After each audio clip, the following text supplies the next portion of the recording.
கர்த்தருடைய பரிசுத்த நாமம் மகிமைப்படுவதாக. இது கொஞ்சம் கூட்டு. நான் இன்றைக்கு செய்திக்காக மல்கியாவின் புஸ்தகம் எடுத்து வாசிங்க. 2ஆம் அதிகாரத்தை நான் வாசிப்போம். மல்கியாவின் புஸ்தகம் 3ஆம் அதிகாரம் அதில் 2ஆம் வசனத்தை சீக்கிரமா வாசிங்க. ஆனாலும் அவர் வரும் நாளை சகிப்பவன் யார்? அவர் வரும் நாளை சகிப்பவன் யார்? அவர் வெளிப்படுகையில் நிலை நிற்பவன் யார்? அவர் புடமிடுகிறவனுடைய அக்கினியை போலவும் வண்ணாருடைய சவுக்காரத்தை போல இருப்பார். தேவன் தாம் மீண்டும் மல்கியா தீர்க்கதரிசியின் மூலமாக 2வது வருகை குறித்து நம்மோடு இடைப்படுவதற்கு அப்படியே கண்களை மூடி கர்த்தரை நாம் சோதனை பண்ணுவோம். சோதரன் நல்ல ஆண்டவரே நன்றி செலுத்துகிறோம். மீண்டுமாக பழைய ஏற்பாட்டு காலத்துடைய பரிசுத்தவான்கள் மூலமாக 2வது வருகை செய்தி கேட்பதற்கு நீர் உதவி செய்வதற்காக ஜெபிக்கிறோம். பேசுவீராக. இயேசு கிறிஸ்துவின் நாமத்தில் ஜெபிக்கிறோம் எங்கள் நல்ல பிதாவே, ஆமென். அல்லேலூயா.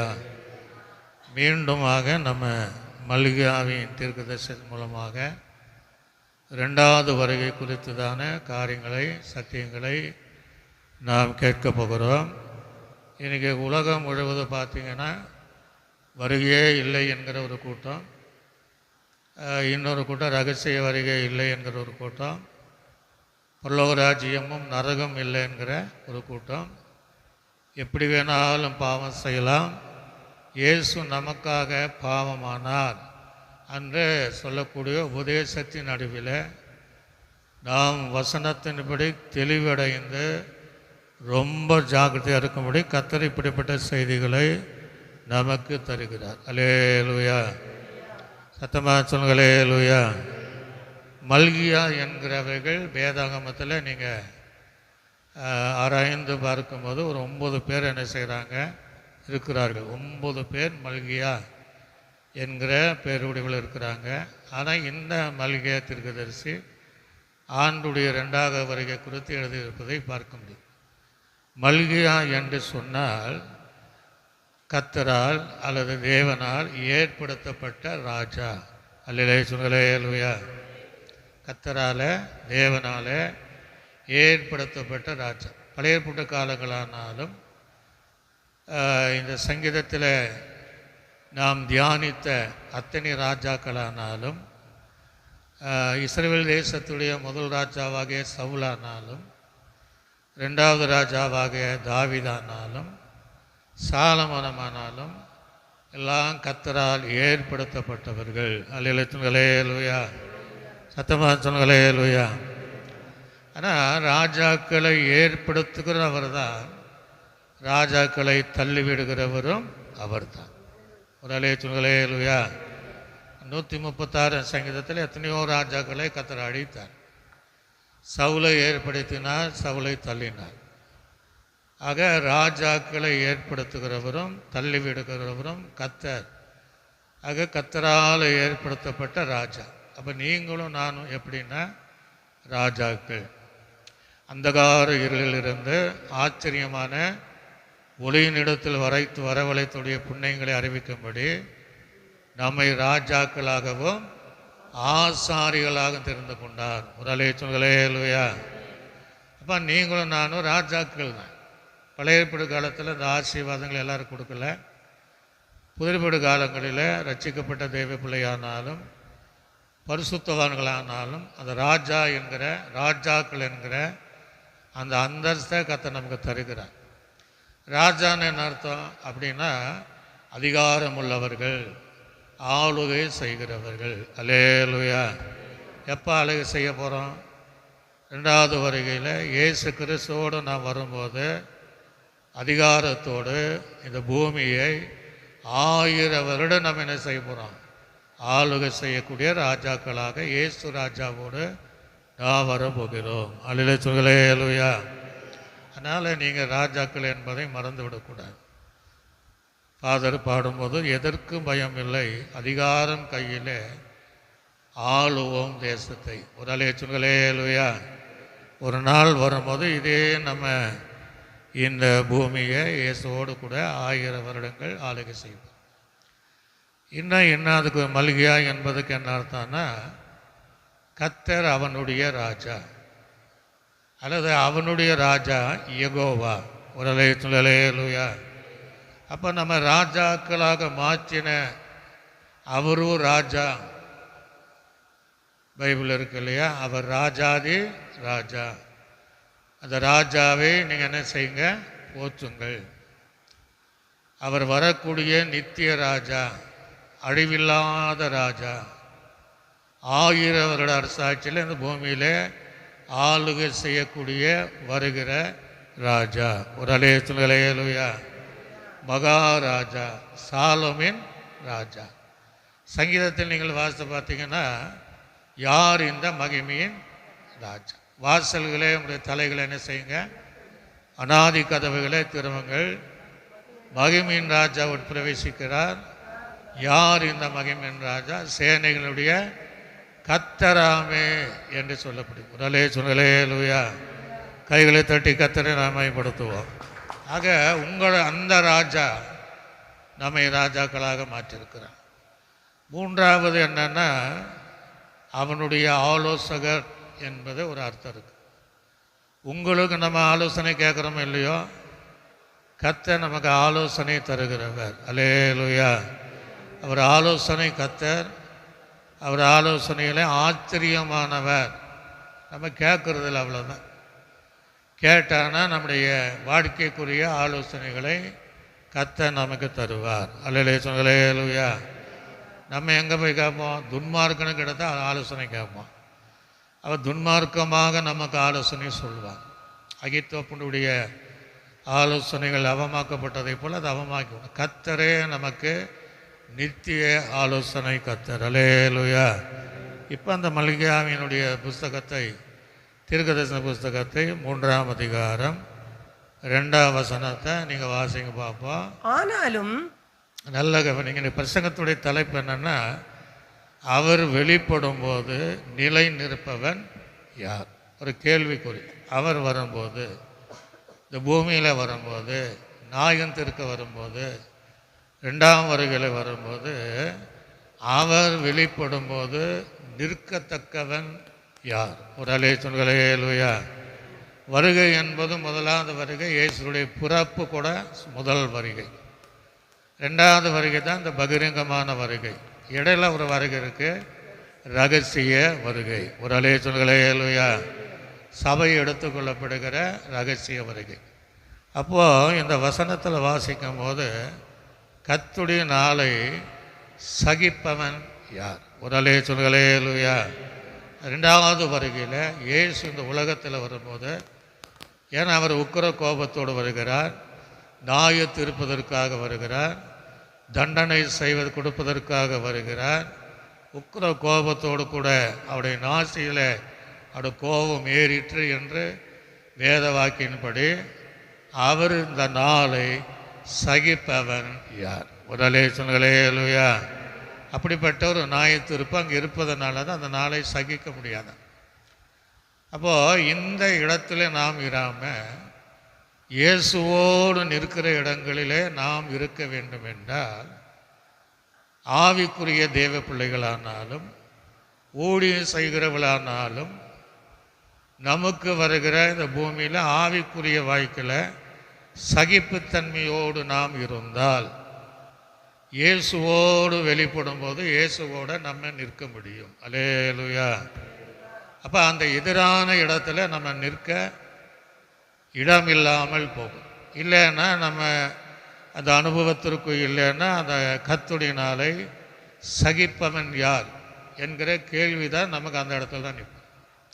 அப்போ எதெல்லாம் நம்ம சகிக்கிறோம் அப்படின்னா, கிறிஸ்துவின் நிமித்தம், கிறிஸ்துவுக்குள் வந்தது நிமித்தம் நமக்கு வருகிற பலரால் வருகிற நிந்தைகளை சகிக்க வேண்டும். ஒரு அல்லேலூயா. சிலர் நீங்கள் பார்த்தீங்கன்னா அந்த சகிப்புத்தன்மை இல்லாமல் பின்வாங்கி என்ன செய்கிறாங்க, போயிடுறாங்க.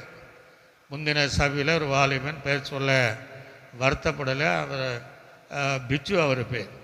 குடும்பத்தில் நிறைய அண்ணன் தம்பி இருக்கிறாங்க. சகோதரமாக இருக்கிறாங்க, அப்பா அம்மா இருக்கிறாங்க. ஒரு முறை அவருடைய சகோதரிக்காக என்னை தேடி வந்தார். தேடி வரும்போது ஆண்டவனோடு பேசினார். இன்னும் நம்முடைய அவனுக்கு சொல்ல அப்படின்னார். என் மனதிலே சொன்னது நான் சொன்னேன். அதாவது ஆண்டவர் இந்த இடத்துல வந்தால் உனக்கு சொந்த கார் தரேங்கிறாரு, சொந்த வீடு தரேங்கிறாரு அப்படின்னு அவர்கிட்ட சொன்னேன். அவன் அதை கேட்கல. மீண்டும் இன்னொரு தடவை வரும்போது மறுபடியும் உணர்த்தினேன். அப்போ எப்படி வந்தான்னா தற்கொலை செய்கிற சூழ்நிலையில் வந்தான். அப்படி தான் வந்தான். இல்லை இன்றைக்கி ஆண்டவரை பேசுகிறாரு. உன்னை நீ வாடகைக்கு என்ன செய்கிறான், வண்டி ஓட்டுறான், நீ வா அப்படின்னு சொல்லும்போது முதல் வாரம் வரும்போது அவனுக்கு பல விதத்தில் நின்றன. எல்லாரும் என்னை நிந்திக்கிறாங்க, போய் அங்கே போயிட்டான்றாங்க பாஸ்டர் அப்படி. அப்போ நான் சொன்னேன், நீ தற்கொலை செய்கிற சூழ்நிலை யார் உனக்கு உதவி செய்தார்? இந்த குடும்பம் உனக்கு உதவினதா என்று அவனுக்கு சில ஆலோசனை. அதுக்கு மீறி வந்தான். இன்றைக்கும் அந்த சபைக்கு தூணாக இருக்கிறார். ஒரு ஆலோசனைகளே இல்லையா? சொந்த கார் இருக்குது. அதுக்கு பின்னாடி திருமணம் நடந்தது. 2 பிள்ளைகள் கல்லூரியில் நகை கழட்டி அழகாக அந்த சர்ச்சில் இருக்கிறாங்க. 2 மாடி வீடையும் கட்டி இன்னொரு இடத்துல 7 சென்ட் வாங்கி வச்சிருக்கிறார். ஒரு ஆலோசனைகளே இல்லையா? ஆக அந்த நிந்தியை சகிக்கிறவர்கள், கர்த்தருடையனாலே சகிக்கிறவன் யார்? அந்த இடத்துல நம்ம இருக்க மாட்டோம். கிறிஸ்துவின் நிமித்தம் நமக்கு பாடுகள் வரும், கிறிஸ்துவின் நிமித்தம் நமக்கு உபத்திரங்கள் வரும், கிறிஸ்துவின் நிமித்தம் நமக்கு பரிகாசங்கள் வரும், கிறிஸ்துவின் நிமித்தம் நமக்கு சோதனைகள் வரும். சோதனையை சகிக்கிற மனுஷன் பாக்கியவான் என்று எழுதப்படுகிறபடி இவைகளெல்லாம் நம்ம சகித்து கொண்டால், இந்த சகிப்புத்தன்மை உள்ளவர்கள் இயேசுவோடு நிற்க முடியும். அல்லேலூயா சொல்லுங்களே லூயா, கைகளை சொல்லுங்களே லூயா. ஆக கர்த்தருடைய நாளிலே சகிப்பவன் யார்? சகிக்கவே முடியாது. இன்னொரு வேதாகமத்தில் என்ன எழுதப்பட்டிருக்கிறது என்பதை வாசிக்கும் போது, அந்த கர்த்தருடைய நாளை தாங்குகிறவன் யார் அப்படின்ட்டு அவ்வளோ தேவனுடைய நியாய தீர்ப்பு இருக்கு. தாங்குகிறவன் யார்? தாங்க முடியாது. அவர் ஜட்ஜ்மெண்டெல்லாம் தாங்க முடியாது, அவர் பனிஷ்மெண்டெல்லாம் தாங்க முடியாது. அவனை நியாய தீர்ப்புகள் எல்லாம் கோப கனலோடு தான் இருக்கும்.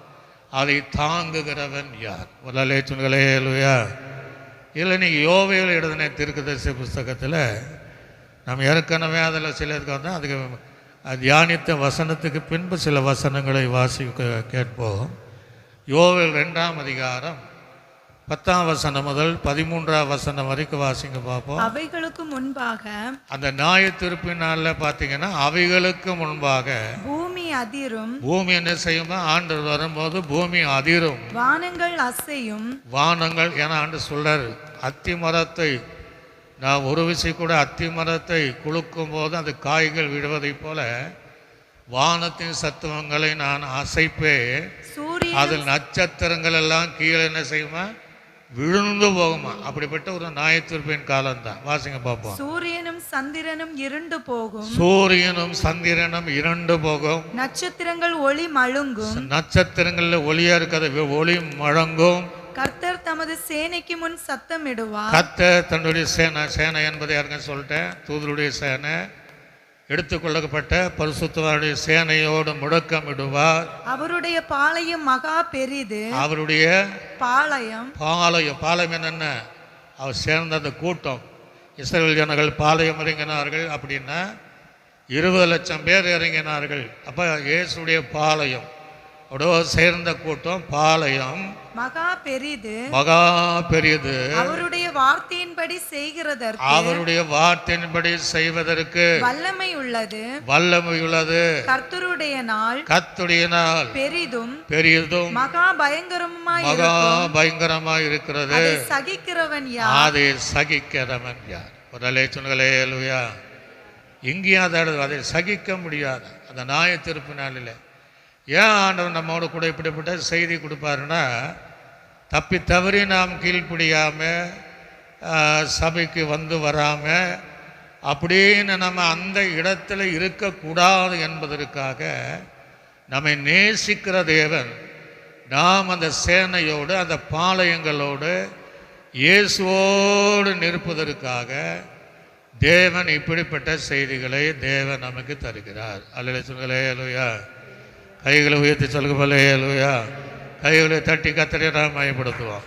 அப்போ அந்த நாளை சகிக்க முடியாது. இன்றைக்கி பாருங்கள், உலகத்தில் நடக்கிற காரியங்களை சொல்லுவாங்க சகிக்க முடியலையங்கம்பாங்க. அப்படிப்பட்ட பாவம் நிறைந்த உலகம்.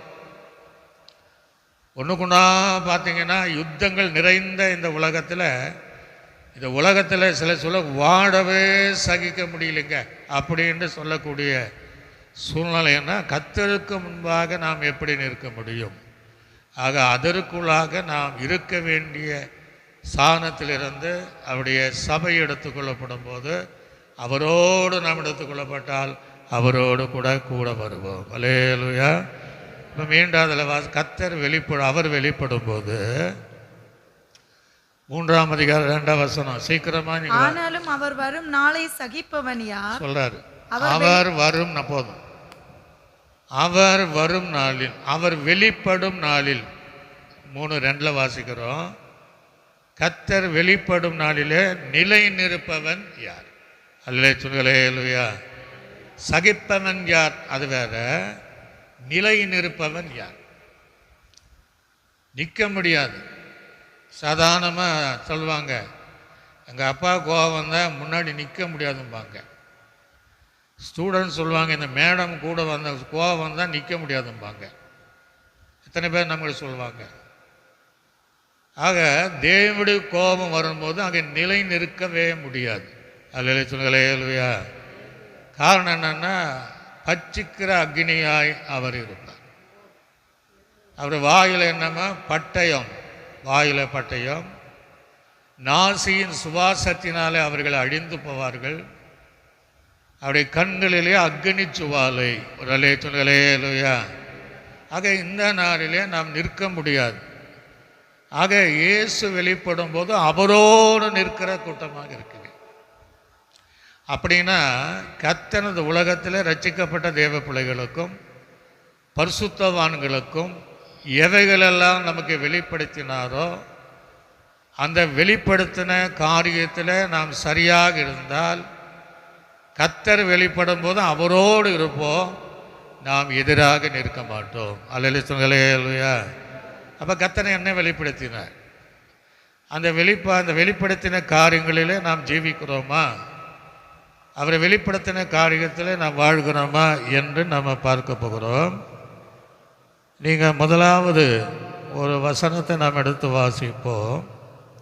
ஏசாயாவின் தீர்க்கதரிசி புஸ்தகம் 2ஆம் அதிகாரம் 3ஆம் வசனத்தை நீங்கள் வாசிங்க. ஏசாயாவின் திரளான ஜனங்கள் புறப்பட்டு வந்து, நல்ல கவனிங்க, திரளான ஜனங்கள் புறப்பட்டு வந்து நாம் கர்த்தரின் பர்வதத்துக்கும் நாம் கர்த்தருடைய பர்வதத்திற்கும் யாக்கோபின் தேவனுடைய ஆலயத்துக்கும் யாக்கோபுடைய தேவ ஆலயத்துக்கு போவோம் வாருங்கள். அவர் தமது வழிகளை நமக்கு போதிப்பார். அவர் தம்முடைய வழிகளை நமக்கு போதிப்பார். நாம் அவர் பாதைகளில் நடப்போம், அவருடைய பாதையிலே நாம் நடப்போம் என்பார்கள். ஏனெனில் சியோனிலிருந்து வேதமும், எது முதல்ல வெளிப்படுத்த, சியோனிலிருந்து வேதமும், எருசலேமிலிருந்து கர்த்தரின் கர்த்தருடைய வசனம் வெளிப்படும். ஒரு ஹல்லேலூயா. 1000 வருஷம் ஆட்சியில் இஸ்ரவேல் ஜனங்களுக்கு வெளிப்படுத்துகிற காரியம் நமக்கு ஏற்கனவே இதை வேதாகமத்தை வெளிப்படுத்தியிருக்கிறார். வேதாகமம் நம்ம கையில் வைத்திருக்கிறோம். ஆக தேவனால் வெளிப்படுத்தப்பட்ட இந்த வேதாகமத்தை கை கொள்ளும் போது, இயேசு வெளிப்படும் போது நான் அவரோடு நிற்க முடியும். ஹல்லேலூயா. இப்போ எல்லா கையில் வேதாகம் இல்லைன்னு இல்லாமல் இல்லை, ஒரு சிலர் 2-3 கூட வச்சிருக்கிறாங்க. வேதத்தை கையில் வைப்பதனால் அல்ல, வேதத்தின்படி நடக்கிற உத்தமத்தார்கள் பாக்கியவான்கள். ஹல்லேலூயா. கர்த்தருடைய வேதத்தின் மேலே பிரியம், இரவும் பகலும் பிரியமாக இருந்து அந்த வேதத்தை தியானிக்கிற மனுஷன் பாக்கியம். சும்மா நம்ம வேதத்தை வைப்பதனால் அல்ல, வேதத்தை நாம் சுமந்தால் கர்த்தர் நம்மை சுமப்பார். ஆக வேதத்தை நன்றாக, சிலரை பார்த்திங்கன்னா ஒரு அதிகாரம் கூட வாய்க்கில் வாசிக்க மாட்டாங்க. ஞாயிற்றுக்கிழமை கொண்டு வருவாங்க, கொண்டு வைப்பாங்க, அடுத்த ஞாயிற்றுக்கிழமை கொண்டு வருவாங்க, கொண்டு போய் என்ன செய்வாங்க, வைத்துருவார்கள். அதான் பிரசங்க நேரத்தில் நம்ம சில வசனத்தை கேட்டால் ஜனங்கள் என்ன செய்ய முடியல, பதில் சொல்ல முடியல. 1-2 பேர் மாத்திரம் செய்கிறாங்கன்னா அவங்க வசனத்தை தியானிக்கிறது இல்லை, வசனத்தை வாசிக்கிறது இல்லை. சும்மா ஏதோ அது அங்கே வச்சு என்ன செய்கிறாங்க, வைத்திருக்கால் தவிர ஒரு சிலர் வாசிப்பார்கள், நான் பார்த்துருக்குறேன். ஆக வேதம் எதற்கு தந்திருக்கிறாருன்னா, வேதத்தை எதற்கு வெளிப்படுத்தினாருன்னா, முற்காலங்களிலே சபை சரித்திரத்தில் பார்த்தான்னா யாருமே வேதத்தை எழுந்தக்கூடாது. அங்கே இருக்கிற திருச்சபையினுடைய அந்த அவர்கள் மாத்திரம்தான். ஆனால் இன்றைக்கி பார்த்திங்கன்னா எல்லா இடத்துல வேதம் இல்லாமல் இல்லை, எல்லா வீட்டில் வேதம் இல்லாமல் இல்லை. ஆனால் எதற்கு அதை வெளிப்படுத்தினார்? அதன்படி நடப்பதற்கு. அல்லேலூயா. அப்போ எங்கள் தேவாலயத்திலிருந்து வேதமும் வசனமும் வெளிப்பட்டது. அப்போ வசனத்தின்படி நடக்கும். வசனம்தான் நம்முடைய பாதைக்கு எப்படி இருக்கா? தீபம். நம்முடைய கால்களுக்கு தீபமும் பாதைக்கு எப்படி இருக்கா? வெளிச்சமாக இருக்கு. வசனம் ஆவியும் ஜீவனமாக இருக்கிறது. ஆக இந்த வசனத்தில் வெளிப்படுகிற இந்த வசனத்தில் ஒருவன் என்றால், இந்த வசனத்தின்படி வாழ்ந்தால் இயேசுவோடு வெளிப்படும் போது நிற்க முடியும். இயேசு வெளிப்படும் போது அங்கே நிற்பவன் யார் என்ற இடத்துல இல்லாமல் கர்த்தர் நம்மை பாதுகாப்பார். அல்லேலூயா. வேதத்தையும் வாசிக்கலை, வசனத்தின்படி ஜீவிக்கலைன்னா நமக்கு சூழ்நிலை அப்படி தான் வரும். இயேசு வெளிப்படும் போது அவருக்கு முன்பாக நிற்கவன் யார்? அல்லேலூயா. அப்போ இன்னும் நமக்கு என்னென்ன வெளிப்படுத்தினார்? வேதத்தை வெளிப்படுத்தினார், வேத வசனங்களை வெளிப்படுத்தினார். அதே நீங்கள் எரேமியாவின் புஸ்தகத்தில் 33ஆம் அதிகாரம் 6ஆம் வசனத்தை வாசிங்க. எரேமியாவின் தீர்க்கதரிசி புஸ்தகம் 30. நான் அவர்களுக்கு சௌக்கியமும் ஆரோக்கியமும் வரப்பண்ணி அவர்களை குணமாக்கி, அவளை என்னென்ன பண்றாரு? சௌக்கியம் பண்ணுவேன், ஆரோக்கியம் கொடுப்பேன், அவளை குணமாக்குவேன், அவர்களுக்கு பரிபூர்ண சமாதானத்தையும், அவருடைய பரிபூர்ண சமாதானத்தையும் சத்தியத்தையும் வெளிப்படுத்துவேன். ஒரு அலை சொல்லுங்களேலூயா. ஆக மூன்றாவது கர்த்தர் நமக்கு வெளிப்படுத்தின காரியம் என்ன? சத்தியத்தை வெளிப்படுத்துகிறவர். பல இடங்களிலே சத்தியம் பேசுவது இல்லை. ஆக சத்தியத்தை வெளிப்படுத்தினார். நானே வழியும் சத்தியமும் ஜீவனுமாக இருக்கிறேன். சத்தியவான் எவனும் என் சத்தத்திற்கு செவி கொடுப்பான். சத்தியத்தை அநேகர் விற்று கொண்டு இருக்கிறாங்க. சத்தியத்தை வாங்க அதை என்ன செய்யாத இருக்காது. சத்தியத்தை வீணாய் அடுக்கிறவங்க தேவ கோபாக்கினி வானத்தில் என்ன இறங்கி வரும். சத்தியங்கள் தெருக்களிலே தள்ளுபடி ஆயிட்டு அப்படின்னு இன்னைக்கு அப்படித்தான் இருக்கு. சத்தியத்தை பேசினவர்கள் இன்னைக்கு சத்தியத்தை பேசுறது இல்லை. சத்தியத்தில் வாழ்ந்தவர்கள் இன்னைக்கு சத்தியத்தில் இல்லை. எல்லாரும் சொல்ல முடியாத ஒரு சிலர் இன்றைக்கும் அந்த சத்தியத்தில் உறுதியாக இருக்கிறாங்க. ஒரு அலையை சொல்லுங்களேலூயா. ஆக தேவனால் வெளிப்படுத்தப்பட்ட சத்தியங்களிலே நாம் என்ன செய்யணும்? வாழணும்.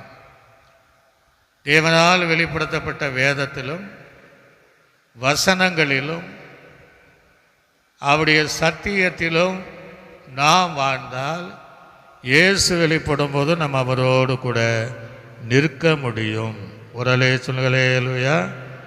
இன்னும் நீங்கள் வாசித்து பார்த்தீங்கன்னா கர்த்தர் இதை வெளிப்படுத்தினார். 102ஆம் சங்கீதம் 15வது வசனத்தை வாசித்து பாருங்க. 102ஆம் சங்கீதம் 15வது வசனத்தை வாசிக்கும் போது, கர்த்தர் சீயோனை கட்டி தமது மகிமையில் வெளிப்படுவார். ஒரு அலை சொல்லுங்களேலூயா. கர்த்தர் மகிமையில வெளிப்படுவது வேற, ஏற்கனவே வெளிப்படுத்தியிருப்பது வேற. சீனாய் மலையில இஸ்ரவேல் ஜனங்கள் பார்க்கத்தக்க தேவ மகிமை சீனாய் மலையில இறங்கினது. அல்லேலூயா சொல்லுங்களேலூயா. இஸ்ரவேல் ஜனங்க அதை பார்க்குறாங்க. பச்சிக்கிற அக்னி போல தேவ மகிமை இறங்கினது. ஆக வெளிப்படுத்தப்பட்ட தேவ மகிமையை நான் அனுபவிக்கணும். ஒரு அல்லேலூயா சொல்லுங்களேலூயா. சபைக்கு எதுக்கு வரும்? அது கிருபையை தாவீது ஆராய்ச்சி செய்யும்படியாக, அந்த மகிமையிலே வளரும்படியாக, அந்த மகிமையில பெற்று அனுபவிக்கும்படியாக தேவன் நமக்காக தம்முடைய மகிமையை வெளிப்படுத்தியிருக்கிறார். அல்லேலூயா சொல்லுங்களே அல்லேலூயா. அத்தமா சொல்லுங்களே அல்லேலூயா. சாலமோன் மண்டபத்தில் கர்த்தருடைய மகிமை இறங்கினது. அவருடைய வஸ்திரத்தை தொங்கலினால தேவாலயம் மகிமையினால நிறைந்திருந்தது. ஆசாரியினால ஊழியம் செய்ய முடியாதபடி தேவ மகிமை இறங்கினது. அல்லேலூயா சொல்லுங்களே அல்லேலூயா. நம்ம ஆராதிக்கும் போதெல்லாம் தேவ மகிமை இறங்கத்தான் செய்யுது. அந்த மகிமையை எத்தனை பேர் நாம் உணர முடியும்? எத்தனை பேர் அந்த மகிமையை நம்ம பெற்றுக்கொள்ள முடியும்? கர்த்தருடைய வேதம் சொல்கிறது, நீ விசுவாசித்தால் தேவ மகிமையை காண்பாய். ஒரு அல்லேலூயா. அந்த மகிமை கேட்கிற பிள்ளைகளுக்கும் பேசுகிற எனக்கும் அமர்ந்திருக்கிற தேவ பிள்ளைகள் மேலே இறங்கினா அவங்க வாழ்க்கையில மகிமையான காரியத்தை பார்க்க முடியும். அல்லேலூயா. அவர் தம்முடைய மகிமை வெளிப்படுத்தினார். இன்னும் தம் மகிமையிலே வெளிப்படுத்துவார். அவருக்கு பேரு மகிமையின் கர்த்தர். அல்லேலூயா சொல்லுங்களேலூயா. இல்லையா? ஒரு பாடல் பாடுவாங்க, ஒரு மகிமையின் மேகம் என் ஜனத்தை மூடுது, ஒரு மகிமையின் மேகம் எங்கள் சபையை மூடுது. இது மூடனா ஆசாரிய கூடாரத்தில் தேவ மகிமை இறங்கினதை போல அந்த மகிமை இறங்கின எத்தனையோ நம்முடைய வாழ்க்கையினுடைய குறைகள் எல்லாம் நிறைவாகும். அல்லேலூயா சொல்லுங்களேலூயா. அன்னைக்கு கேட்கணும், ஆண்டவரே உங்களுடைய மகிமை எங்கள் மேலே என்ன செய்யணும்? இறங்கணும். அந்த மகிமையை நாங்கள் காத்து கொள்ள வேண்டும் என்று தேவன் வெளிப்படுத்துகிற அந்த மகிமையிலே நாம் இருப்போம் என்றால் இயேசு வெளிப்படும் போது அவரோடு நிற்க முடியும். அந்த நாளை அவர் வெளிப்படும் போது நிற்பவன் யார் என்ற இடத்துல நாம் இல்லாமல் தேவனோடு இருக்கிற அந்த பாக்கியத்தை பெற்றுக்கொள்ள முடியும். அல்லேலூயா சொல்லுங்களேலூயா. இன்னும் கர்த்தர் எதை வெளிப்படுத்தினார்? வாசித்து பாருங்க, 106ஆம் சங்கீதம் 8ஆம் வசனத்தை கூட வாசித்து பாருங்க. ஆனாலும் அவர் தமது வல்லமையை வெளிப்படுத்தும்படி போதும். அவர் தம்முடைய வல்லமையை வெளிப்படுத்தும்படி வல்லமை வெளிப்படுத்தினாரா? வெளிப்படுத்தினார். இஸ்ரவேல் ஜனங்களுக்கு வல்லமை. அவர் சர்வ வல்லமுள்ள தேவன். யெகோவா எகிப்தினுடைய அடிமைத்தனத்தை அதன் நெருக்கத்தை விடுப்பதற்கு தன்னுடைய வல்லமையை வெளிப்படுத்தினார். அல்லேலூயா சொல்லுங்களேலூயா. அடைய ஓங்கி புயத்தினாலும் வல்லமையினாலே இஸ்ரவேல் ஜனங்களை என்ன செய்தாரா? விடுவித்தவரை துதியுங்கள், அப்படி கிருபை என்றும் உள்ளது. அல்லேலூயா சொல்லுங்களேலூயா. அவர் வல்லமை தனக்கென்று வைத்துக் கொள்ளல, அவருடைய வல்லமை ஜனங்கள் பெற்றுக்கொள்வதற்கு தான் வல்லமை கர்த்தர் வைத்திருக்கிறார். சங்கீதக்காரன் சொல்லும்போது வல்லமை என் தேவனுடையதுங்கிறான், கர்த்தருடையது. உடன்படிக்கை பெற்று இருக்கும்போது அங்கிருக்கிற வல்லமை தாகோன்களை உடைத்து போட்டது. ஒரு அல்லேலூயா. ஆக தேவ வல்லமை உங்கள் வீட்டில் உங்களுக்குள்ள வெளிப்படும் என்றால் உங்களுக்கு எதிராக செயல்படுகிற எந்த மாந்திரமானாலும் எந்த காரியானாலும் அது உடைந்து போகும். அல்லேலூயா. புதிய காலத்தில் ஆண்டு சொல்வார், பெரும்பாடுள்ள ஸ்திரீ தன் உதரப்போகிறதுனால 12 வருஷம் தன் ஆஸ்திகளை எல்லாம் மருத்துவருக்கு செலவு பண்ணான். ஒரு சற்றேனும் அவளுக்கு குணம் கிடையாது. மிகுந்த வருத்தத்தோடு காணப்பட்டார். இயேசு வருவதை கேள்விப்பட்டார். தீர்மானம் பண்ணினார், இன்னைக்கு நீ வேற வழி கிடையாது, வேற கதை கிடையாது. நான் இயேசுவினுடைய வஸ்திரத்தை என்ன செய்ய போகிறேன்? தொட போகிறேன். அவரிருந்து வெளிப்படுகிற வல்லமை தான் என்னை குணமாக்கும். ஒரு அல்லேலூயா. அவள் கடந்து போனால் எத்தனையோ திரளான கூட்டம், அவளால் நடக்க முடியல. இருந்தாலும் போய் இயேசுடைய வஸ்திரத்தை ஓரத்தை தான் தொட்டார். இயேசு உணர்ந்தார். எப்படி உணர்ந்தார்? என்கிட்ட இருந்து ஒரு வல்லமை புறப்பட்டு போச்சு. அல்லேலூயா. அவருக்கு தெரியும் அவரிடத்துல ஒரு வல்லமை புறப்பட்டு போச்சு. என்னை தொட்டது யார் அப்படின்னு கேட்டார். இவ்வளோ ஜனங்க இருக்காங்களே, எப்படி இல்லை, என்கிட்ட இருந்து ஒரு வல்லமை புறப்பட்டு போச்சு. அவள் நடுங்கி பயந்து நான் தான் உம்மை தொட்டேன். ஒரு அலைய சொல்லுங்களே அல்லேலூயா. அந்த வல்லமை புறப்பட்ட மாத்திரத்தில் 12 வருஷமாக இருந்த வியாதிகள் அந்த ஜனமே குணமானது. கைகளை தட்டி கத்தரை நாம் ஆய்விடுவோம். நல்ல கவனிங்க, எப்பேற்பட்ட பிரச்சனையானாலும் எப்பேற்பட்ட பலவீனங்களானாலும் தேவனுடைய வல்லமை வெளிப்படும் என்றால் அந்த பலவீனத்திற்கோ அந்த பிரச்சனைக்கோ அந்த போராட்டத்திற்கோ இடம் இல்லாமல் கர்த்தர் மாற்றுவார். அல்லேலூயா. அது எத்தனை வருடம் தீராத பிரச்சனையாக இருக்கலாம், எத்தனை வருடங்கள் அதோடு நீங்கள் போராடி இருக்கலாம். இன்னைக்கு நீங்கள் கேட்கணும், ஆண்டவரே உங்கள் வல்லமை என் மேலே இறங்கணும். அல்லேலூயா. உங்கள் வல்லமை எங்கள் குடும்பத்தின் மேலே சபை மேலே இறங்கணும் என்று சொல்லும்போது அந்த நிமிஷங்களிலே அற்புதம் நடக்கும். ஒரு அல்லேலூயா. அந்த வல்லமை வெளிப்படுத்துகிற தேவனுடைய வல்லமையை, அவருடைய வல்லமையை நாடணும். கடைசியாக சகோதரர்களே, கர்த்தருடைய சத்துவத்திலும் அவருடைய வல்லமையிலும் நீங்கள் என்ன செய்யுங்க, பலனடையுங்கள். அல்லேலூயா. வல்லமையில் கர்த்தர் நமக்கு பெரிய காரியங்களை அவர் செய்கிற தேவன் என்பதை நாம் அறிந்து கொள்ளும். இப்போ நல்ல கவனிங்க, 1 பேதுருக்கு நிருபம் 1ஆம் அதிகாரம் 7ஆம் வசனத்தை நீங்கள் வாசிங்க. 1 பேதுரு 1ஆம் அதிகாரம் 7ஆம் வசனத்தை சீக்கிரம். அழிந்து போகிற பொன், எல்லாம் கவனிங்க, அழிந்து போகிற பொன் அக்கினினாலே சோதிக்கப்படும், அக்னினாலே சோதிக்கப்படும், அதை பார்க்கிலும் அதிக விலையேற பெற்றதாயிருக்கிற உங்கள் விசுவாசம், உங்களுடைய எது விலையேறப்பட்டதா? நமக்குள்ள இருக்கிற விசுவாசம் இருந்தால் தான் அது விலையேறப்பட்டது. உங்கள் விசுவாசம் சோதிக்கப்பட்டு இயேசு கிறிஸ்து வெளிப்படும் போது, எல்லாம் கவனிங்க, இயேசு கிறிஸ்து வெளிப்படும் போது உங்களுக்கு புகழ்ச்சியும் கனமும் மகிமையும் உண்டாவதாக. ஒரு அலைய சொல்லுங்களேலூயா.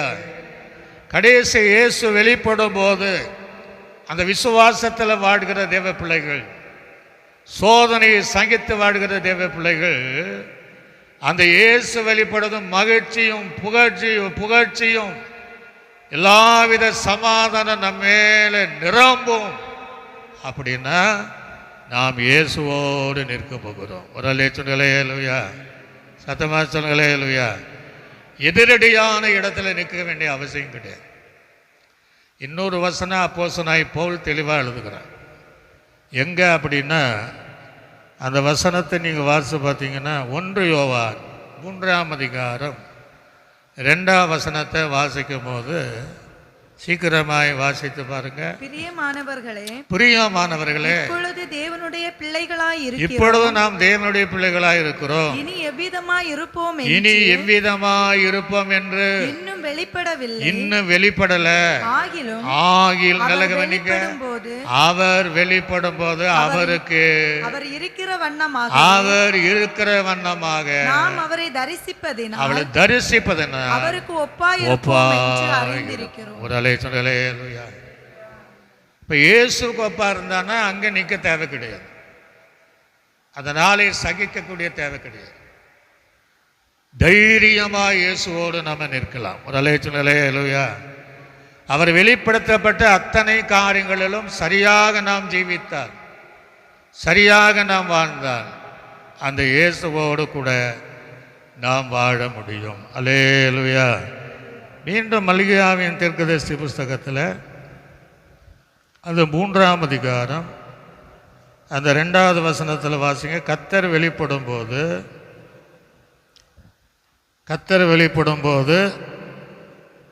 அவர் வெளிப்படுகையில்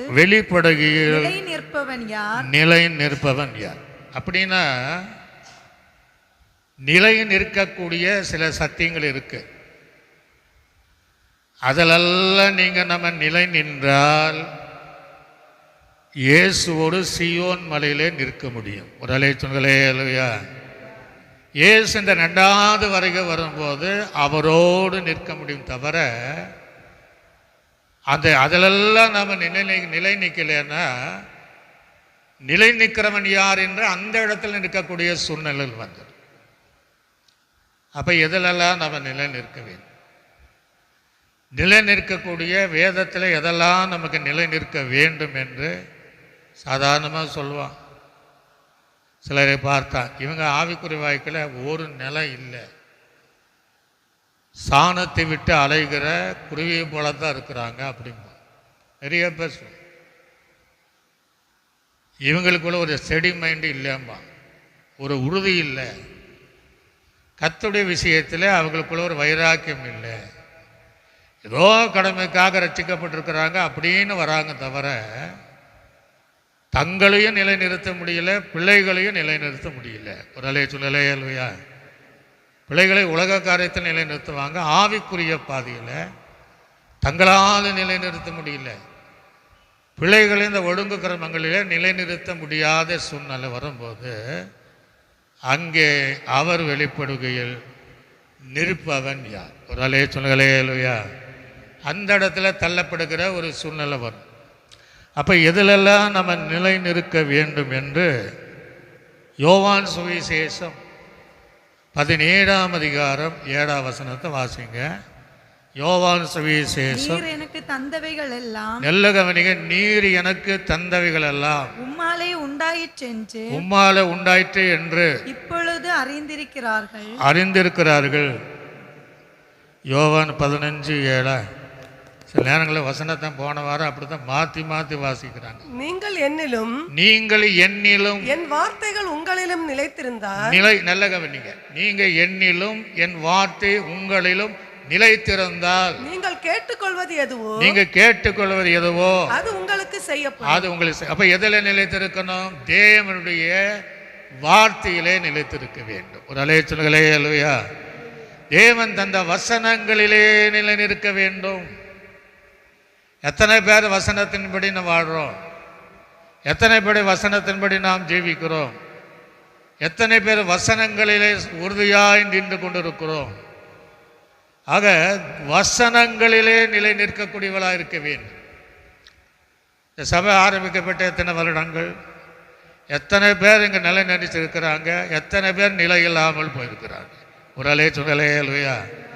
ஏன்னா வசனம் அவங்களுக்கு தெரியாது. ஒரு இடத்துல நிலை நிற்க வேண்டும் என்கிற எண்ணம் கிடையாது.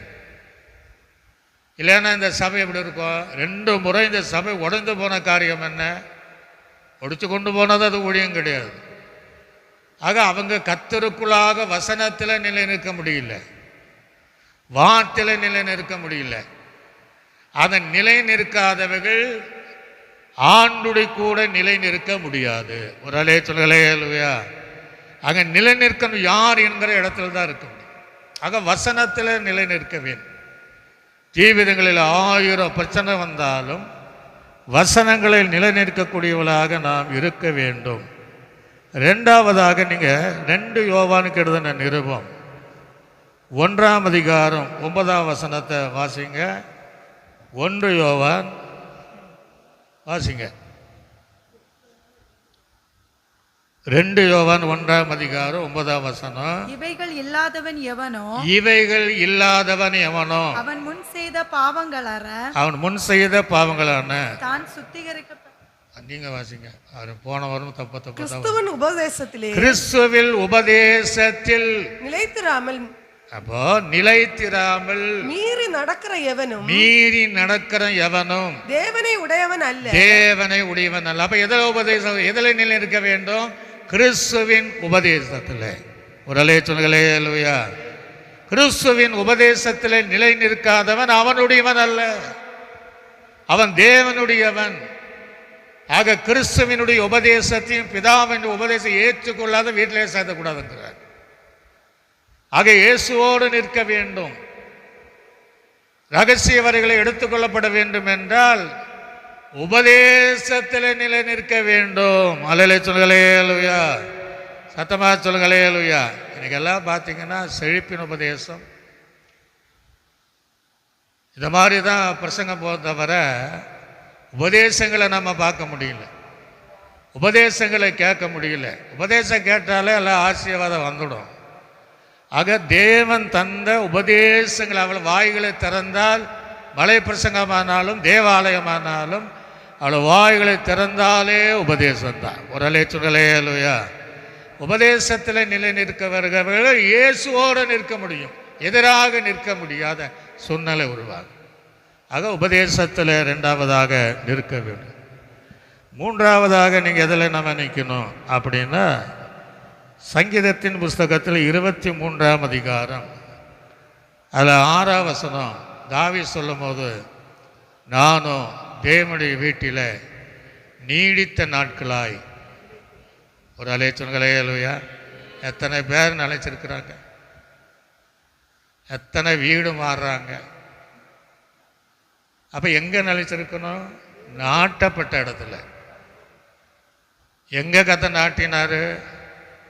நாட்டப்பட்ட இடத்துல இயேசு வருகிற வரை நிலைத்திருக்கிறவர்கள். ஒரு அலைச்சொல்களே இல்லையா? கைகளை வச்சு சொல்லுங்க அலையலுயா.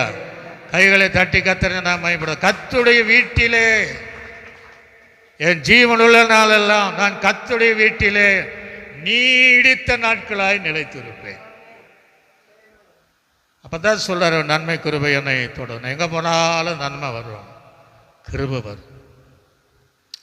கத்துடைய வீட்டில் நிலைத்திருக்கிறது.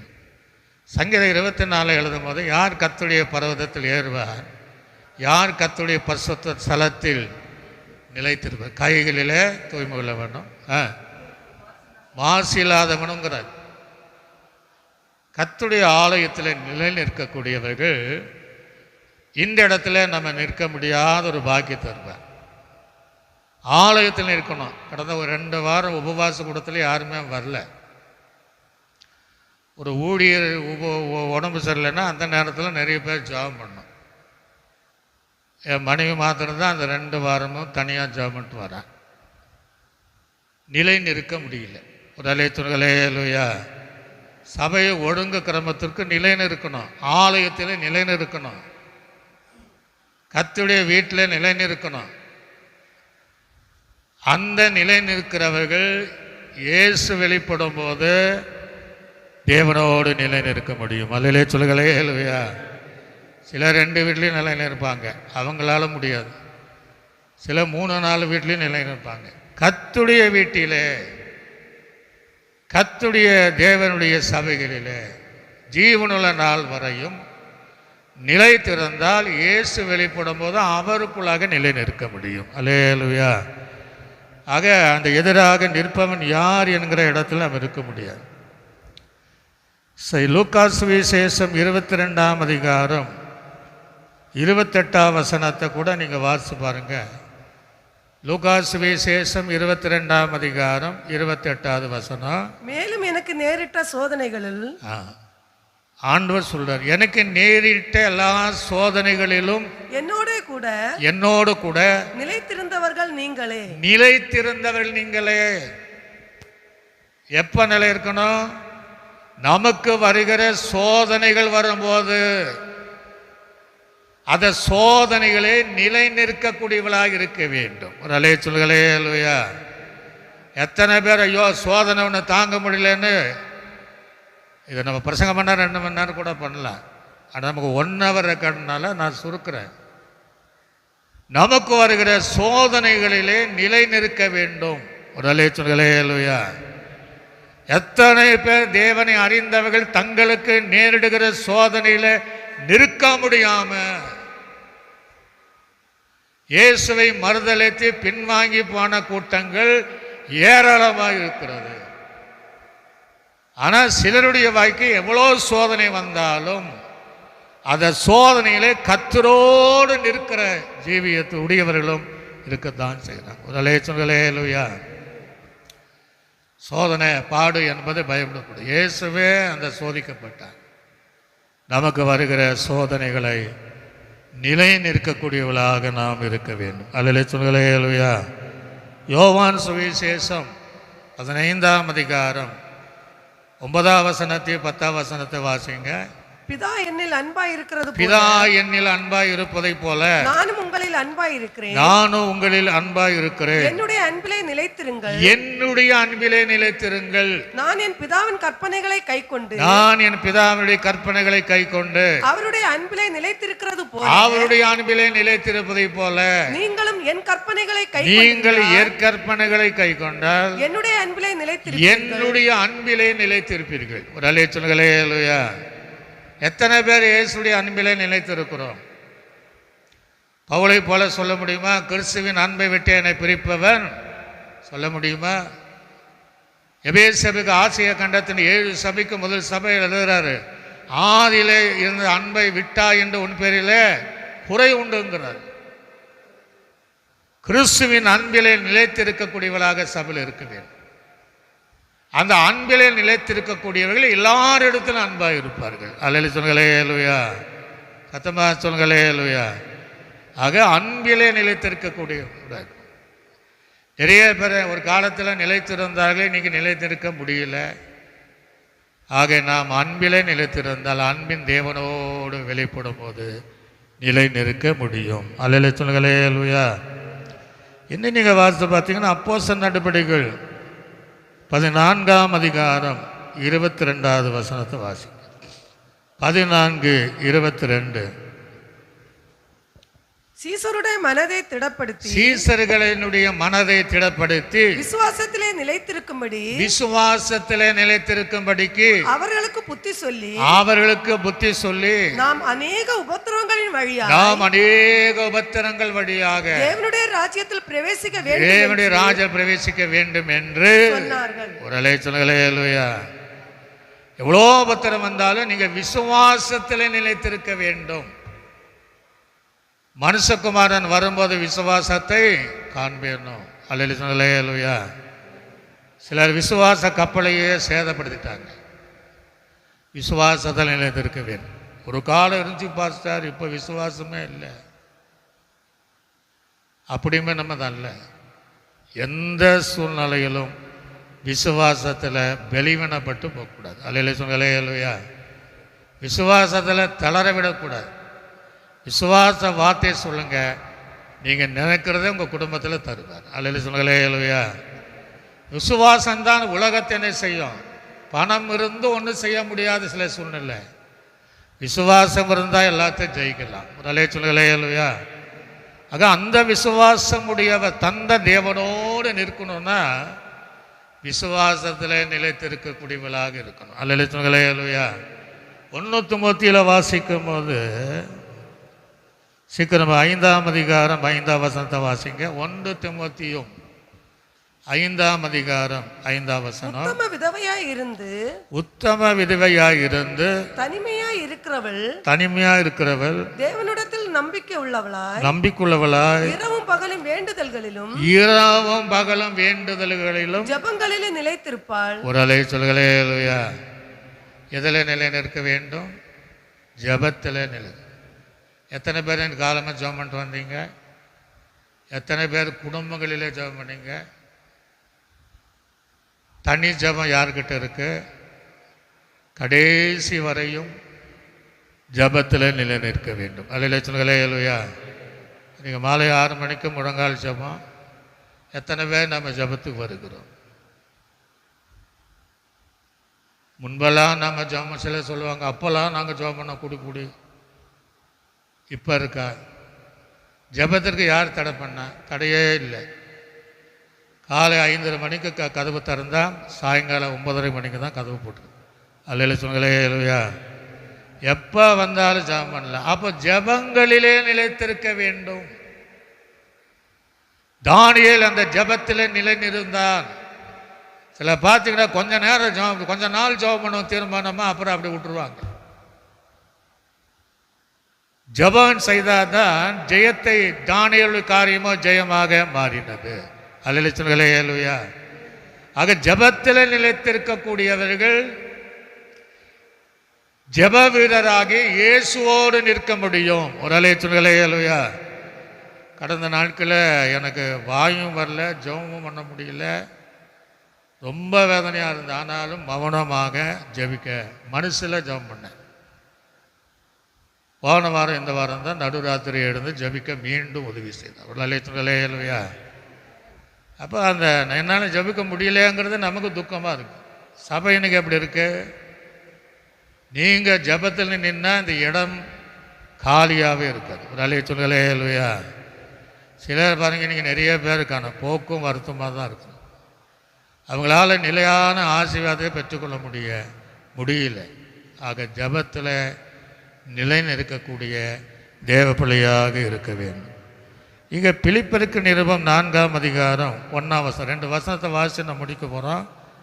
பிலிப்பியருக்கு நிருபம் 4ஆம் அதிகாரம் 1ஆம் வசனத்தை வாசிங்க. ஆதலால் கர்த்தர் நிமித்தம் கட்டுண்டவனாகிய நான், கர்த்தர் நிமித்தம் அவனை கட்டப்பட்டிருக்கிறான், கட்டுண்டவனாய் நான் உங்களுக்கு சொல்லுகிற புத்தி என்னவெனில், உங்களுக்கு சொல்லுகிற புத்தி என்னவெனில், நீங்கள் அழைக்கப்பட்ட அழைப்புக்கு பாத்திரவான்களாக நீங்கள் அழைக்கப்பட்ட அழைப்புக்கு பாத்திரவான்களாக முடியும். மிகுந்த மனத்தாழ்மையும் சாந்தமும் நீடிய பொறுமையும் உடையவர்களாய் அன்பினால் ஒருவரை ஒருவர் தாங்கி சமாதான கட்டினால் ஆவியின் ஒருமையை காத்துக்கொள்வதற்கு ஜாக்கிரதையாயிருங்கள். அங்க அந்த வசன கீழே பாத்தீங்கன்னா, கர்த்தருக்குள் நீங்கள் நிலைத்திருங்கள். ஒரு இல்லையா? கர்த்தருக்குள் ஆண்டவர் சொல்றாரு இல்லையா? திராட்சை செடியானது அந்த செடியில அந்த கொடி நிலைத்திருந்தால் அதுக்கு மிகுந்த கனி கொடுக்கும். அந்த கொடி நிலைத்திருக்கவில்லை என்றால் சாயங்காலக்குள்ள வெயிலில் அது வாடி போய்விடும். ஒருவன் என்னிலே நிலைத்திருந்தால் நான் அவனிலே நிலைத்திருப்பேன். அல்லேலூயா. கர்த்தருக்குள் நிலைத்திருக்கிற வாழ்க்கை. இன்னொரு வசனம் இருக்கு, அதை நம்ம மறக்க முடியாத ஒரு வசனம். மத்தேயு சுவிசேஷம் 10ஆம் அதிகாரம் 22வது வசனத்தில் நீங்கள் வாசிக்கும் போது அங்கே வாசித்து பாருங்க. இயேசு இந்த உலகத்தில் இருக்கும்படி சொல்றார். மத்தேயு சுவிசேஷம் 10ஆம் அதிகாரம், என் நாமத்தின் நிமித்தம் நீங்கள் எல்லாராலும் பகைக்கப்படுவீர்கள் சொல்றாரு. எல்லாரும் உங்களை பகைப்பாங்க, என்னை ஏற்றுக்கொண்ட நிமித்தம் பகைக்கப்படுவீர்கள். முடிவு பரியந்தம் நிலை நிற்கிறவனே ரட்சிக்கப்படுவார். கைகளை தட்டி கர்த்தரை நாம் பயன்படுத்துவோம். அப்ப எதுவரை நிற்கிற ரட்சிப்பு என்பது என்ன? முடிகிற வரையும், எக்கால சத்தம் கேட்கிற வரையும், மத்திய ஆகாயத்தில் இயேசு வருகிற வரையும், ஆரவார சத்தம் கேட்கிற வரையும், அந்த ரட்சிப்பிலே முடிவு பரிந்த நிலைத்திருக்கிறவனே கடைசி நாளிலே இயேசு வெளிப்படும் போது அவன் ரட்சிக்கப்படுவான். அல்லேலூயா. சத்தமா சொல்லுங்களேலூயா. எத்தனை பேர் இந்த சபையில ரட்சிக்கப்பட நிலைத்திருக்கிறார்கள்? நிலைத்திருக்க முடியல. சங்கீதம் 1 வாசிக்கிறோம், பாவிகள் நீதிமான் சபையிலே நிலை நிற்பது இல்லை. அல்லேலூயா. அவளால் நிற்க முடியாது.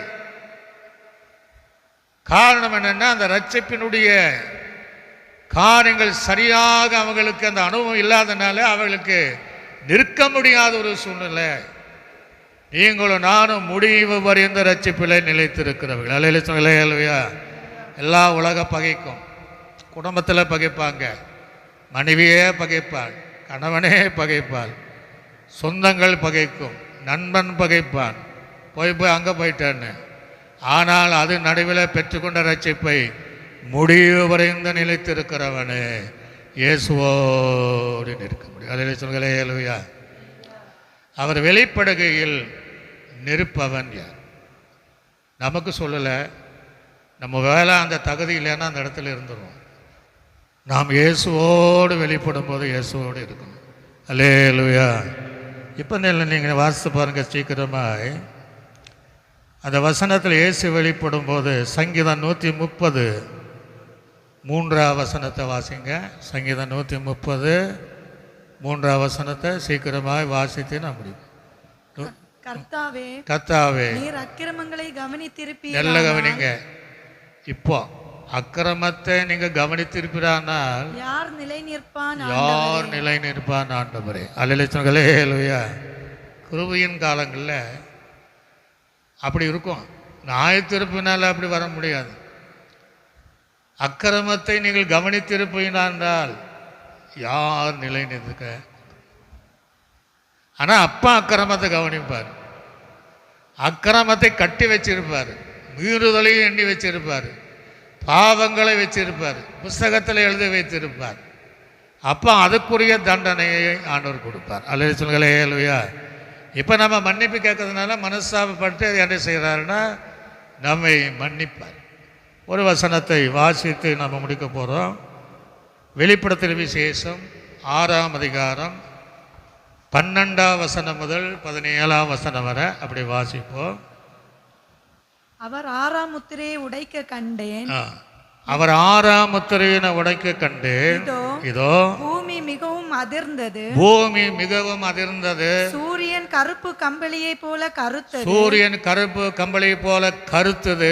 சந்திரன் ரத்தம் போல ஆயிற்று. சந்திரன் ரத்தம் போல ஆயிற்று. அத்திமரமானது. அத்திமரமானது பெருங்காற்றினால் அசைக்கப்படும். பெருங்காற்றினால் அசைக்கப்படும் போது அதன் காய்கள் உதிர்கிறது. அது காய்கள் உதிர்வதை போல வானத்தின் நட்சத்திரங்களும் வானத்தின் நட்சத்திரங்களும் பூமியிலே விழுந்தது. பூமியிலே விழுந்தது. வானமும் வானங்கள் சுருட்டப்பட்ட புஸ்தகத்தை போல ஆயிற்று. விலகி போயிற்று. விலகி போயிற்று. மலைகள் தீவுகள் யாவும் மலைகள் தீவுகள் யாவும் தங்கள் இடங்களை விட்டு அகன்று தங்கள் இடங்களை விட்டு அகன்று போயிற்று. பூமியின் ராஜாக்களும் பூமியின் ராஜாக்களும் பெரியோர்களும் பெரியோர்களும் ஐஸ்வர்யவான்களும் சேனை தலைவர்களும் சேனைகளின் தலைவர்களும் பலவான்களும் அடிமைகள் யாவரும் சுயாதீன யாவரும் பர்வதங்களின் குகைகளிலும் இயேசு வரும்போது கன்மலையில் ஒளிந்து கொண்டு பர்வதங்களையும் கன்மலை நோக்கி நீங்கள் எங்க மேல ஏன்னா இவர் முன்னாடி நிக்க முடியாது, இதனால சகிக்க முடியாது, நீங்க எங்க மேல விடுங்க. சிங்காசனத்தின் மேல் வீற்றிருக்கிறவர் முன்பாக முகத்திற்கும் ஆட்டுக்குட்டியானவருடைய கோபத்திற்கும் எங்களை மறைத்துக் கொள்ளுங்கள். அவருடைய கோபாக்கினியின் மகாநாள் வந்து விட்டது. யார் நிலை நிற்க கூடும் என்றார். அல்லேலூயா சொல்லுங்களே அல்லேலூயா. சத்தமாக சொல்லுங்களே அல்லேலூயா. யார் நிலை நிற்கக்கூடும்? அதை மீண்டும் அந்த மல்கியா 3ஆம் அதிகாரம் அது 2ஆம் வசனத்தில் வாசிக்கும் போது அக்கினியை புடமிடுவதை போல நாய் திருப்புல பொன்னை புடமிடுவதை போல வாசிங்க அந்த வசனத்தை. அதனாலும் அவர் வரும் நாளை சகிப்பவன் யார்? அவர் வெளிப்படுகையில் நிலை நிற்பவன் யார்? அவர் புடமிடுகிறவனுடைய அக்கினியா வராரு. புடமிடுகிற அக்கினி போலவும் மன்னாருடைய சவக்காரத்தை போலவும் இருப்பார். அப்படின்னா மன்னான் என்பது உங்களுக்கு தெரியும், துணி துவைக்கிறவன். நம்ம போல துவைக்க மாட்டான், நெருப்பு வச்சு ஆவியில் வேக வைப்பான். அதுக்கு முன்னாடி அடித்து என்ன செய்வான்? அப்படி இயேசுவினுடைய நாள் இருக்குமா? ஒரு அலேசுங்களே அல்லேலூயா. ஆனால் இதை கேட்கிற தேவ பிள்ளைகள் நாம் அந்த இடத்துல இராதபடி நம்மை சுத்திகரித்து கொண்டு நாம் செய்த தவறுகளுக்கு மனஸ்தாபப்பட்டு உபவாசம் பண்ணி ஜெபித்து ஆண்டவரே என்னை மன்னியும், நான் உம்மோடு இருக்க உதவி செய்யும். ஒரு அலேசுங்களே அல்லேலூயா. அந்த 2வது வரிகளே நான் உம்மோடு இந்த உலகத்திற்கு வருவதற்கு என்னை தகுதிப்படுத்தும் ஆண்டவரே என்று சொல்லி எல்லாரும் எழும்பின வண்ணமாக ஆண்டு சமூகத்தை நோக்கி ஒப்பு கொடுத்து எல்லா வாய்களை திறந்து கர்த்தரை அப்படியே நீங்கள் சோதனை பண்ணுங்க பாப்பா. கர்த்தருடைய நாளிலே சகிப்பவன் யார்? அவர் வெளிப்படுகையில் நிற்பவன் யார்? புடமிடுகிற அக்னியை போலவும் மன்னாருடைய சவக்காரத்தை போலவும் இயேசு வருவார். கீழே நிறைய இருக்கத்தான் செய்யும். அந்த நாய தெருப்புக்கு நின்ற முகத்துக்கும் அவன் நிற்க முடியாது. இன்னைக்கு நம்ம நிற்கலாம். ஆண்டவரே ஒரு அந்தரங்க பாவமாக இருக்கலாம், ரகசிய பாவங்களாக இருக்கலாம். அப்படியே நீங்கள் ஒப்போடு தோத்திரம் பண்ணுங்க பார்ப்போம். சோத்திர ஆண்டவரே எல்லா வாயிலையும் வாலி பசங்க அப்படியே சோதனை பண்ணுங்க. கர்த்தர் நம்மை பார்க்கிறார், கர்த்தர் நம்முடைய இருதயத்தை பார்க்கிறார், நினைவுகளை பார்க்கிறார். போதும் நீங்க போதும் உன் சமூகம் உன் பிரசன் கைகளை அப்படியே உயர்த்துங்க. உன் சமூகம் பிரசனம் போதும், நீங்க போதும். உன் சமூகம் பிரசனம் எப்போதும் நீ தானையா என் முன்னே, நீ தானையா. சேர்ந்து எப்போதும் நீ தானையா என் முன்னே, நீ தானையா. ஏசையா என் மீட்பரே, ஏசையா என் மீட்பரே, எப்போதும் நீ தானையா என் முன்னே, நீ தானையா. எப்போதும் நீ தானையா என் முன்னே, நீ தானையா. போதும், நீங்க போதும். உன் சமூகம் பிரசனம், உன் சமூகம் இதே அனுபவத்தில் நீங்கள் போதாப்பா என் கடைசி நாள் வரை இருங்க. பிதாவாகிய தேவனை நாம் சோதனை பண்ணுவோம், கர்த்தராகிய இயேசு கிறிஸ்துவை நாம் சோதனை பண்ணுவோம். நம்மை ஆற்றி தேற்றின பரிசுத்தாவியானவரை சோதனை பண்ணுவோம். நல்ல ஆண்டவரே நன்றி செலுத்துகிறோம். 2வது வருகை குறித்து பழைய பரிசுத்தவான்கள் தீர்க்கதரிசிகளுக்கு வெளிப்படுத்தின சத்தியங்களை இந்த நாள் வரை கேட்பதற்கு உதவி செய்யும். நாங்கள் எச்சரிப்படைவதற்கு, ஜாக்கிரதையாக இருப்பதற்கு, பரிசுத்தமாக இருப்பதற்கு, தேவன் வெளிப்படுத்தின காரியங்களிலே உறுதியாக இருப்பதற்கு, எதிலெல்லாம் நிலை நிற்க வேண்டுமோ அதில் நிலை நிற்பதற்கு, இயேசுவோடு கூட வெளிப்படும் போது நிற்பதற்கு தேவனோடு எங்களோடு பேசினேன். அதற்காக ஸ்தோத்திரம். கேட்கிறவர்கள் அது அனுபவத்தில் இருக்கணும்ப்பா. இதன் மூலமாக தூரத்தில் கேட்கிற ஒவ்வொருவரோடு இடைப்படுவீராக. அவளை இந்த அனுபவத்திற்குள்ளாக நடத்தும். இயேசு கிறிஸ்துவின் நாமத்தில் ஜெபிக்கிறோம் நல்ல பிதாவே. என் ஆத்துமாவே கர்த்தர், என் முழு உலகமே பரிசுத்த நாமத்தை, என் ஆத்துமாவே கர்த்தர் கர்த்தர் செய்த சகல பகல் மறவாதே. ஆமென். கர்த்தராகிய கிருபையும் பிதாவாகிய தேவனுடைய அன்பும் பரிசுத்தாவினுடைய அன்னின் ஐக்கியம் சந்தோஷ சமாதானம் நம்முடையவரோடும் சகல பரிசுத்தவங்களோடு ஆண்டவராக இயேசு கிறிஸ்து வருகை புரிந்தோம் சதா காலம் என்றைக்கு நம்மோடு கூட இருப்பதாக. ஆமென். அல்லேலூயா, அல்லேலூயா, அல்லேலூயா. கர்த்தர் நம்முடைய யாவரையும் ஆசீர்வதிப்பாராக.